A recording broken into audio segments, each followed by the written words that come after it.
ಇದು ಬಂದುಬಿಟ್ಟು ಶಾಪ್ರಲ್ಲು, ಇದು ಬಂದುಬಿಟ್ಟು ಫಾರೆವರ್ 52. ಇದರಲ್ಲಿ ಲೈಕ್ ಸ್ವಲ್ಪ ಹೆಲ್ಲೋ ಟಿಂಟ್ ಕಾಣ್ತಾ ಇದೆ ಫಾರೆವರ್ 52ನಲ್ಲಿ. ಓಕೆನಾ, ಕೆಲವರು ಹೆಲ್ಲೋಗೆ ತಿರುಗ್ತು ಅಂತ ಹೇಳ್ತಾರೆ ಏನು ಮೇಕಪ್ಪು. ಅವಾಗ ಏನಾಗುತ್ತೆ ಅಂದರೆ ನಾವು ಕೂಲ್ ಅಂಡರ್ ಟೋನಿಗೆ ನಾವು ಫಾರೆವರ್ 52 ಯೂಸ್ ಮಾಡಿದ್ವಿ ಅಂತಂದರೆ ಆಟೋಮೆಟಿಕ್ಕಾಗಿ ಹೆಲ್ಲೋ ಟಿಂಟು ಎದ್ದು ಕಾಣುತ್ತೆ. ಅದೇನೇನೆ ನಾವು ಶಾಪ್ರಲ್ಲಿ ಯೂಸ್ ಮಾಡಿದ್ವಿ ಅಂತಂದರೆ ಹೆಲ್ಲೋ ಟಿಂಟ್ ಕ್ವಾಂಟಿಟಿ ಕಮ್ಮಿ ಇರುತ್ತೆ, ಆಟೋಮೆಟಿಕ್ಕಾಗಿ ಅದು ಸೆಟಲ್ ಆಗಿ ಕಾಣುತ್ತೆ.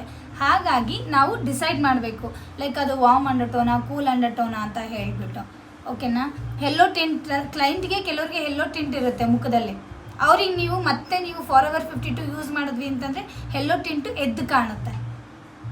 ಓಕೆನಾ, ಎಲ್ಲೋ ಹಂಗೆ ತಿರುಗ್ತು ನಂದು ಮೇಕಪ್ ಅಂತ ಕೆಲವ್ರು ಹೇಳ್ತಿರಲ್ಲ, ನಾವು ಹೆಲ್ಲೋ ಟಿಂಟ್ ಇರೋಂಥ ಸ್ಕಿನ್ ಮೇಲೆ ನಾವು ಮತ್ತೆ ಫಾರೆವರ್ 52 ಯೂಸ್ ಮಾಡಿದ್ವಿ ಅಂತಂದರೆ ಎರಡೂ ಥಿಕ್ ಕನ್ಸಿಸ್ಟೆನ್ಸಿ ಇರೋದು, ಎರಡೂ ಸಹಿತ ಆಯಿಲಿ ಸ್ಕಿನ್ನಿಗೆ ಯೂಸ್ ಮಾಡಬೇಕಾಗಿರೋದು.